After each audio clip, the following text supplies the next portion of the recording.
अरे यार बहुत जोर से भूख लग रही है। भाभी खाना भी ना देके गई और छत पे चली गई। राजेश, दिव्या कहाँ है?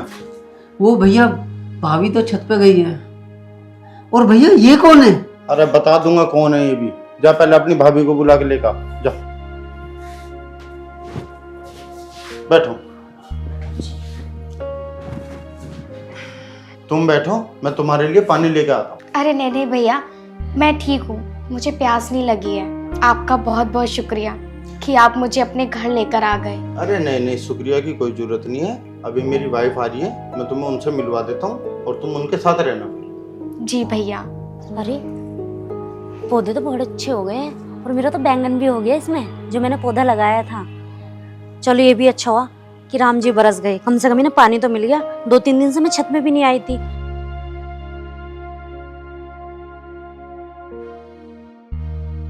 अरे भाभी जी। हाँ देवर जी। तुम्हें पता है नीचे क्या हो रहा है? क्या हो रहा है? भैया एक लड़की को लेकर आए अपने साथ। क्या? ये क्या बोल रहे हो तुम? हाँ, और तुम्हें बुला रहे। चलो नीचे। चलो चलती हूँ। वैसे लड़की कौन है वो? मुझे नहीं पता, जाके देख लो। चलो।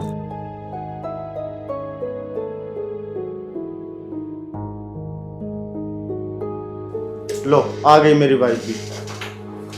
अरे दिव्या, तुम छत पे क्या करने गई थी? अरे छत पे पौधों में पानी देने गई थी, लेकिन ये कौन है? अरे बैठो, सही बताता हूँ। आप भी बैठो, आप खड़ी क्यों? बैठो। नमस्ते। नमस्ते। दिव्या, ये ना एक मजबूर लड़की है। रास्ते में जा रही थी बेचारी, इसने थोड़ी सी मदद मांगी तो मैं इसे घर ले आया। बाकी आप ही पूछ रहे हो इसके बारे में। ऐसी क्या मजबूरी बताई आपने इन्हें जो ये आपको घर ले आए? दीदी, वो मेरे पास कोई ठिकाना नहीं था, मुझे घर की तलाश थी। फिर मैंने भैया से बात करी, इनको बताया कि मैं घर में आपके काम कर लूँगी, बस मुझे 2 वक्त का खाना दे देना।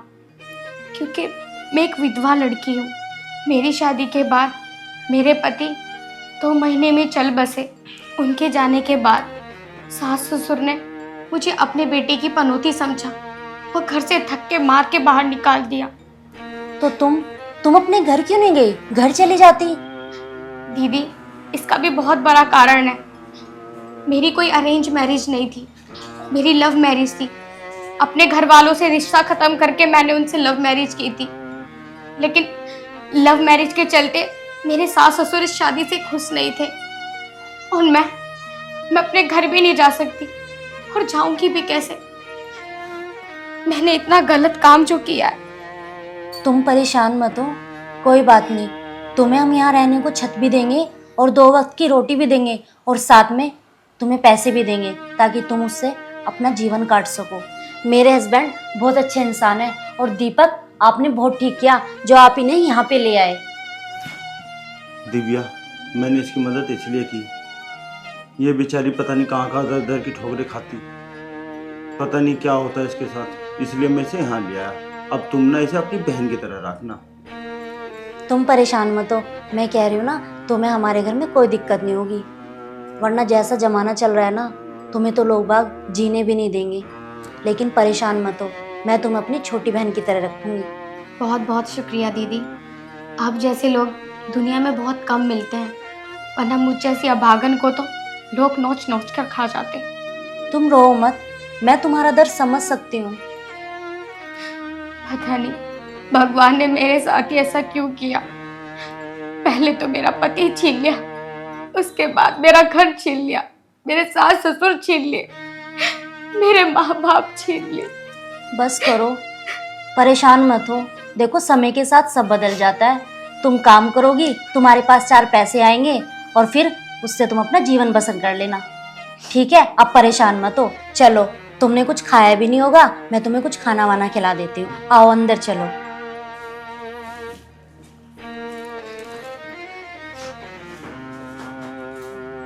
हाँ भाई, मुझे एक बात बता, तू पूरा दिन घर में ही पड़ा रहेगा या कुछ काम धाम भी करेगा? है भाई, यहाँ आके बैठ। मुझे एक बात बता, तू कहीं काम धंधा देखेगा नहीं देखेगा या ऐसे आवारागर्दी करता फिरेगा? ए भैया, काम तो 10 जगह देख लिया, कहीं लगता ही नहीं। तुम लगवा दो ना कहीं। है भाई, मुझे एक बात बता, जो मैंने तुझे लाला जी के पास भेजा था काम के लिए, वहां क्यों ना गया तू? ए भैया, मैं गया था लाला के यहाँ, बदतमीजी से तो बोला है वो, मैं वहां काम करूंगा। हाँ, तेरे से ही बदतमीजी कर रहे हैं है भाई। और तो जब रिक्शा दुआई थी उसका क्या करा? चलाई ना थी मैंने वो। और कहा है वह बेच के खा गया नहीं तो उसे? खराब होगी थी तो मैं क्या करता। खराब होगी थी। अरे हाँ, एक तो बात बता तू मुझे, तेरा दोस्त था एक सुनील जिसके साथ ने लड़ाई करी, वो बता रहा तू पार्क में बैठ के भांग की बीड़ी पी रहा। भैया झूठ बोल रहा, तुम्हें ऐसा लग रहा मैं भांग की बीड़ी पीऊं? तेरी आंखों तो ऐसे ही लग रहा, मैं चूतिया मान रहा। भैया तुम खामखा की ऐसी बात मत करो, तुम्हें पता मैं ऐसे काम से बहुत दूर हूँ। कोई बात नहीं, जिस दिन देख लिया ना तेरी भांग सी मैं ही काट दूंगा, आगे तेरे समझ में। और जाकर कहीं काम धंधा देख ले कुछ, फिर नहीं। भैया तो बहुत ज्यादा गुस्सा दिखा रहे हैं आजकल, मुझे ऐसा लग रहा कुछ ना कुछ दाल में तो काला है। अगर ये बात सही है कि ये विधवा है तो स्वागत तो हम भी कर देंगे इसे, हम किस लिए बैठे हैं यहाँ।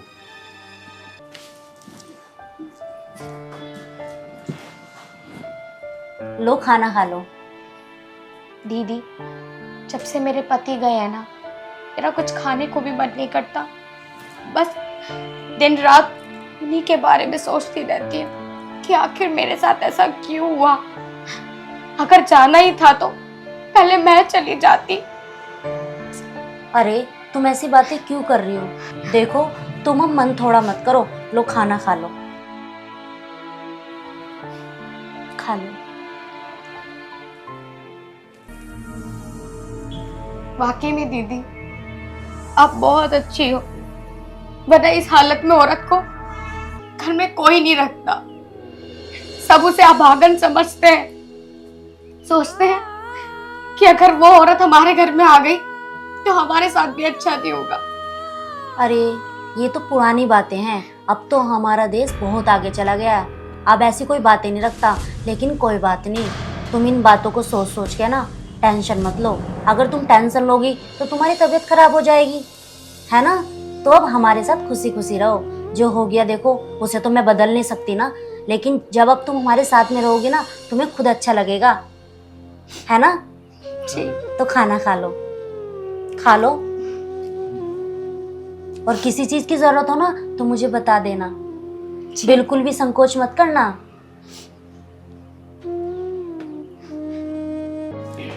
अरे राजेश, तुम्हारे भैया कहाँ हैं? भाभी भैया तो शायद नीचे गए हैं। अच्छा चलो कोई बात नहीं, मैंने उसे खाना दे दिया है, और अगर उसे कोई चीज चाहिए तो तुम दे देना, मैं आ रही हूँ जरा नीचे से अभी। ठीक है भाभी। अरे ये सही मौका है विधवा को स्वागत करने का। भैया भी घर पे नहीं है और भाभी भी चली गई। देख के आता हूँ क्या कर रही है।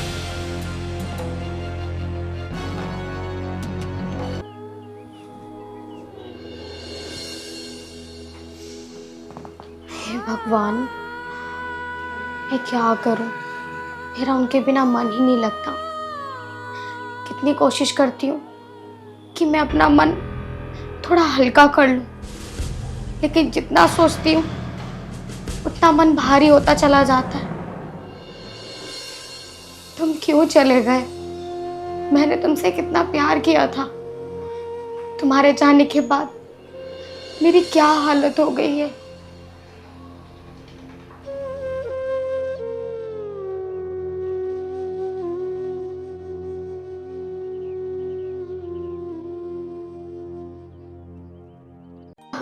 अरे क्या कर रही हो? कुछ नहीं, आपको कुछ चाहिए या आपको कुछ काम करवाना है? मैं कर दूंगी। अरे मैं यहाँ काम करवाने को ना आया, तो मैं तो ये देख रहा हूँ मिनकी तू पता ना कैसे अकेली बैठी है। कुछ नहीं, बस अभी खाना वाना खाया था तो थोड़ी देर बैठ गई। वैसे दीदी कहाँ गई? भाभी तो नीचे गई है। मैं तो तुम्हारे पास इसलिए आया हूँ कि तुम्हारा यहाँ मन लग रहा है या नहीं लग रहा। नहीं भैया, मन का क्या है, बस काट रही हूँ अपने दिन। मैं तो तुमसे ये कह रहा हूँ, देखो तुम तो हो विधवा और मैं हूँ रंडवा, तो मैं ये सोच रहा था कि तुम्हारी मेरी शादी हो जाएगी तो बड़ा मजा आ जाएगा। क्या भैया, ये क्या बात कर रहे हो? मैं आपको भाई बोलती हूँ, आप इसकी तो शर्म कर लेते। आपने मुझसे ऐसे कैसे बात कर ली इस बारे में? बात वो नहीं है जो, मेरी बात को पहले अच्छी तरह समझो। एक बात बताओ, आप पे पूरी जिंदगी रखी है, आप कैसे काट पाओगी? मैं आपकी बातें समझ गई हूँ कि आप मुझसे क्या कहना चाहते हो, लेकिन भैया मैं ऐसी वैसी लड़की नहीं हूँ। ठीक है तो शादी ना कर, तो मेरे साथ तो रह ले, मौज में रहेगी तू भी खुश और मैं भी खुश। ये आप क्या कह रहे हो? मैंने आपसे कहा ना, मैं ऐसी वैसी लड़की नहीं हूँ। अरे मैं सब जानता हूँ तेरे ऐसी लड़कियों को, कि कैसी लड़की है तू, जब भी तो आके मेरे घर में घुस गई और तो और मेरे भैया को फंसा लिया तूने। अरे हमारे में क्या कमी है, हमें फंसा लेती। देखो भैया, मैं तुम्हारे आगे हाथ जोड़ती हूँ, मैं ऐसी वैसी लड़की नहीं हूँ। मेरी कुछ मजबूरियां हैं तो फिर मैं इस घर में आई हूँ, मेरे पास और कोई ठिकाना नहीं है। और भैया मैं यहाँ पर अपनी मजबूरी से आई हूँ, मैं जबरदस्ती नहीं आई और ना ही मैंने आपके भैया को फंसाया। अरे जैसे वो आपके भाई है वैसे वो मेरे भी भाई है। देखो भैया, आप चले जाओ यहाँ से, वरना मैं बाहर जा रही हूँ। ठीक है तो यहीं रह, लेकिन एक बात कान खोल के सुन ले, अगर तुमने मेरे बारे में मेरे भैया भाभी से बता दिया ना तो तुझे घर से भगा दूंगा। ठीक है, मैं आपके भैया भाभी को कुछ नहीं कहूंगी, अब आप प्लीज जाओ यहाँ से। जा तो मैं रहा हूं, लेकिन एक बार ठंडे दिमाग से सोच लियो जो मैंने कही थी।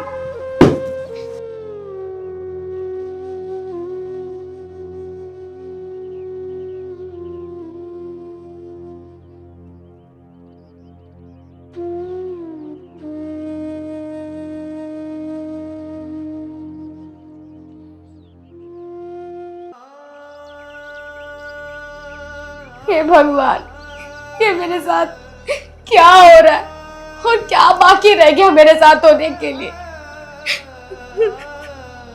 मैं क्या करूं? यहाँ से जा भी नहीं सकती क्योंकि मेरा कोई और ठिकाना नहीं है। यहाँ से चली भी गई तो कहाँ रहूंगी, कैसे कमाऊंगी?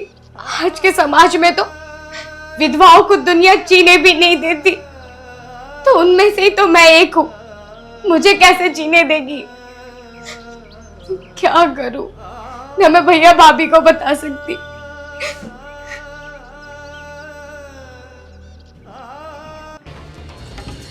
क्या करूं यार, इसने पूरा का पूरा मूड खराब कर दिया विधवा ने। गया तो था मैं इसे स्वागत करने, ज्यादा ही नखरे दिखाने लगी और तो रोने लगी जैसे मैं इसे खाने आ रहा हूं। खैर कोई बात नहीं, आज तो छोड़, किसी दिन तो फंसेगी ये मेरे अंडर में। मैं भी इसे छोड़ूंगा नहीं, आज नहीं तो कल इसे स्वागत करके छोड़ दूंगा। है तो बड़ी प्यारी चीज। दिव्या, पूजा कहाँ है? पूजा किचन में काम कर रही है। बुलाना एक बार।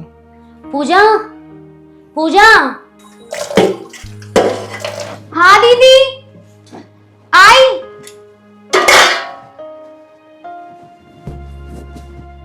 हाँ दीदी, कुछ काम था क्या? तुम्हारे भैया बुला रहे हैं। हाँ भैया बोलो। बेटा एक काम करना, तुम ना दिव्या के साथ मार्केट चले जाना और वहां से अपने लिए 2-3 सूट लेके आना। अरे भैया इसकी क्या जरूरत है? कोई बात नहीं, दीदी ने मुझे अपने पुराने कपड़े दे दिए हैं, मैं उन्हें पहन लूंगी। हाँ तो मैं बोल तो रहा हूँ, जो इन्होंने दिए वो तो पहन ही रहे हो, 2-3 नए भी ले आओ। नहीं भैया, कोई जरूरत नहीं है, इनके तो बहुत सारे कपड़े हैं, वो कहाँ जाएंगे? अरे पूजा, कैसी बातें कर रही हो? जब तुम्हारे भैया कह रहे हैं तो ले आओ, क्या हो गया? कपड़े तो जितने उतने कम होते हैं ना। नहीं दीदी, लेकिन आपका बहुत बहुत शुक्रिया। मैं तो पहले आपके घर पर रह रही हूँ और फिर ये कपड़े वगैरह अच्छा थोड़ी ना लगता है। अरे पूजा, ये तुम कैसी बातें कर रही हो? इसका मतलब तुमने हमें अभी तक अपना नहीं समझा है ना? हम तो तुम्हें अपना मान चुके हैं। अरे नहीं नहीं दीदी, ऐसा मत बोलो। आप मेरी वजह से अपना दिल छोटा मत करो। आप जैसा कहोगी मैं वैसा ही करूंगी। मैं कपड़े ले आऊंगी।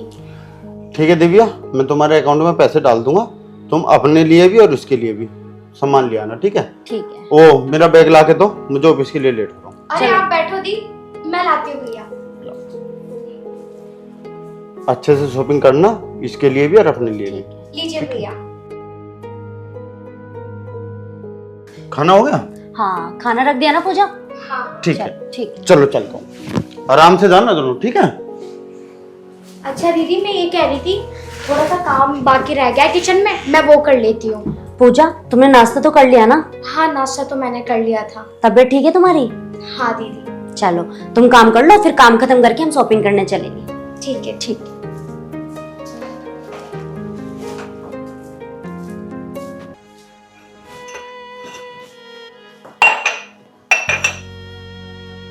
भैया और दीदी कितने अच्छे हैं, मेरे बारे में कितना सोचते हैं। और एक उनके देवर हैं जो मेरे बारे में कितनी गलत सोच रखते हैं। खैर कोई बात नहीं, वो भी सही हो जाएंगे अगर मैं उन पर ध्यान नहीं दूंगी।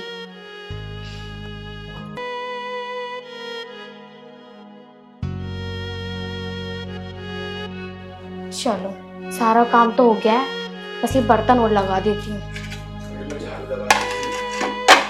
और बस झाड़ू रह जाएगी, उसके बाद मैं दीदी के साथ चली जाऊंगी।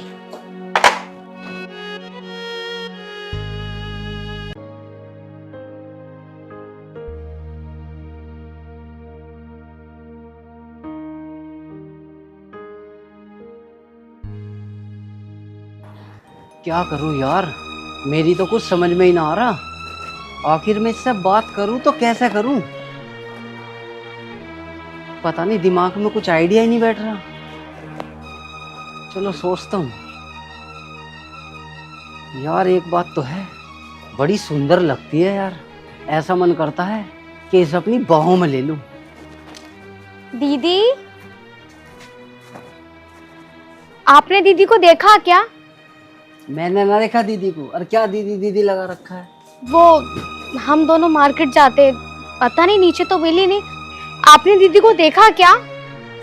अरे दीदी के साथ ही मार्केट जाएगी, कभी मेरे साथ भी चल ले मार्केट। भैया ये मेरा हाथ क्यों पकड़ रहे हो आप? छोड़ो। क्या भैया भैया लगा रखा तुमने? भैया मैंने आपसे पहले भी कहा था, मुझे आपसे कोई शादी वादी नहीं करनी। छोड़ो। राजेश, ये क्या बदतमीजी है? और तुम इसके साथ ये क्या कर रहे थे? तुम्हें थोड़ी भी तमीज नहीं है? इस बेचारे के साथ में तुम ये बदतमीजी कर रहे हो, तुम्हें अच्छा लग रहा है? भाभी मैं इसके साथ बदतमीजी नहीं कर रहा था, मैं तो इससे शादी के लिए बोल रहा था। क्या तुम ऐसे शादी करेगी? अच्छा, ऐसे शादी होती है? अरे तुम्हें शादी की बात ही करनी थी तो हमसे करते ना, आगे अपने भैया से करते। ये बदतमीजी दिखाने की क्या जरूरत थी? भाभी मैंने इसलिए नहीं कहा, कभी भैया मेरे पे नाराज हो जाए। शर्म करो राजेश, तुम्हारे भैया इतने अच्छे इंसान है और तुम निहायत ही गंदे इंसान हो। तुम इसके साथ में ऐसा कर रहे हो। तुमसे मुझे ये उम्मीद नहीं थी राजेश। इस बदतमीजी के लिए ना मैं तुम्हें कहीं तक भी पहुंचा सकती हूँ। भाभी मुझे माफ कर दो, अगर तुम्हें ऐसा लगता है ना मैंने गलत करा है, तो मैं आज के बाद कभी जिंदगी में ऐसे काम नहीं करूँगा। पर भैया को मत बताना। ठीक है राजेश, तुम्हारी मैंने ये आखिरी और पहली गलती मान के तुम्हें माफ कर दिया। आगे से ऐसी गलती नहीं होनी चाहिए। पूजा, क्या तुम सच में राजेश से शादी करना चाहती हो? नहीं नहीं दीदी, मैं भला क्यों उनसे शादी करूंगी? मेरी तो पहले किस्मत फूटी हुई है। पूजा, ऐसा मत बोलो। जब जिंदगी तुम्हें एक मौका देना चाहती है तो तुम उसको जियो। और रही बात इसकी, ये बहक गया था, ये ऐसा नहीं है। और रही बात हमारी, तुमने हमारा परिवार देख ही लिया ना पूजा, कितने अच्छे लोग हैं हम। पूजा, इसकी तरफ से मैं तुमसे माफी मांग रही हूँ अगर इसकी बदतमीजी से तुम्हें थोड़ा बुरा लगा हो तो। लेकिन पूजा, तुम ये भी तो सोचो, तुम हमारे परिवार का एक हिस्सा बन जाओगी और हम परिवार खुशी खुशी इस घर में रहेंगे। तुम्हें कोई दिक्कत तो नहीं है ना पूजा? और तुम्हारी जिंदगी संवर जाएगी, तुम्हारी जिंदगी में खुशियाँ वापस आ जाएंगी। पूजा जरा सोचो, इतनी बड़ी जिंदगी तुम अकेले कैसे बिताओगी और कैसे तुम रहोगी? बताओ पूजा, जरा सोचो। मैं तुम्हारी बड़ी बहन होने के नाते तुम्हें समझा रही हूँ पूजा। कैसे बताऊं दीदी, पर आप मेरी बात नहीं समझ रही। ये समाज क्या कहेगा कि आपके देवर ने एक विधवा से शादी कर ली। अरे पूजा, तुम किस समाज की बातें कर रही हो? उस समाज की? अरे पूजा, ये समाज जीने नहीं देगा, ये तो आज भी तुम्हें जीने नहीं दे रहा है। अगर समाज के बारे में सोचोगी ना तो जीवन में और भविष्य में कभी कुछ नहीं कर पाओगी। इसलिए आज के बारे में सोचो, क्या पता आने वाला कल सुधर जाए और सब ठीक हो जाए। ठीक है पूजा, तो तुम मेरे देवर से शादी कर लो और मैं इनके भैया से बात करके तुम्हारी शादी करा दूंगी। फिर हम लोग खुशी खुशी रहेंगे, फिर कोई दिक्कत भी नहीं होगी। ठीक है दीदी, जैसी आपकी मर्जी। पूजा, मुझे तेरा व्यवहार बहुत अच्छा लगता है और फिर हम हमेशा साथ साथ इस घर में रहेंगे, एक परिवार की तरह। ठीक है राजेश? ठीक है भाभी, आपने तो मेरे दिल की बात छीन ली। पूजा, जो भी मुझसे गलती हुई हो तुम मुझे माफ कर देना, और जो भी गलती हुई है ना वो कभी आइंदा दोबारा नहीं होगी, और हमेशा तुम्हें खुश रखूंगा। हाँ पूजा, मेरा देवर ना देखने में ऐसा लगता है लेकिन दिल का बहुत अच्छा है वो। तुम एक बार इसे माफ तो करके देखो।